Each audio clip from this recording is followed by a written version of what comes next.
Namo Buddhaya, Namaskar. In the last episode, we spoke about the first noble truth as enunciated by Lord Buddha.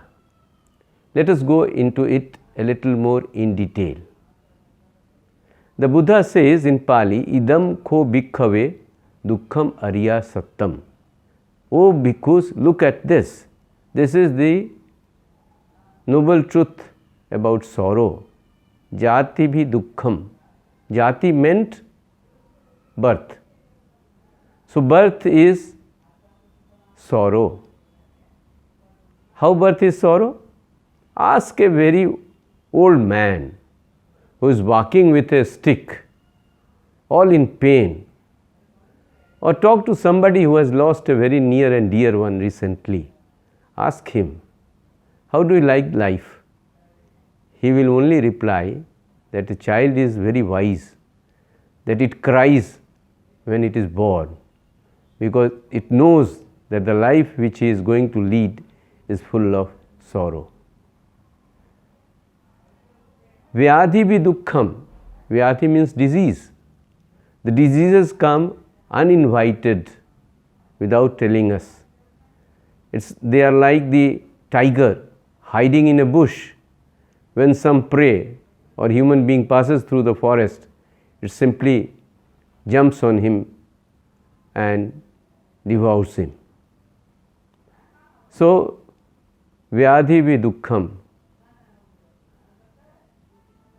maranam bhi dukkham, and ultimately the death. Death is the source of ultimate sorrow. Then he says, apiyehi sanyogo dukkho. There are some people in life whom we don't want to be associated with, but we can't help it. We have to be with them. So Buddha says that to be with those with whom we don't want to be, that in itself is a sorrow. And on the other hand, piyehi viyogo dukkho. Those with whom we want to live, our dear and near ones who are staying, say, far off. We want to live with them, but we are not able to live with them. So, piyehi viyogo dukkham. To be not living with them is also a source of sorrow. Then says, yachim na labhati tam bhi dukkham. There are many things in life which we wish that we had, and if we are not able to achieve them, then also that is a source of sorrow. So all these bring sorrow. It may appear that when we have intimate relationship between a man and a woman, that gives enjoyment, but the very parts of the body which give enjoyment have also to undergo the funeral pyre at the end of the life. The kings and rulers appear to be very powerful, but at the end of the life, their parts of the bodies are also eaten by vultures and crows. When we are in sorrow, we look at the sky and the Almighty power for giving us the relief.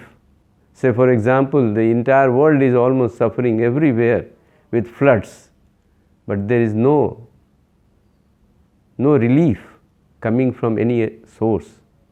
So the Buddha says the life is full of sorrow.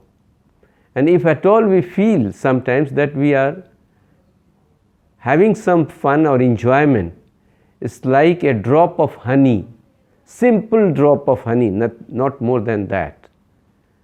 And that is just as a drop of honey can't give us the happiness. Similarly, he says that the happiness is just like that.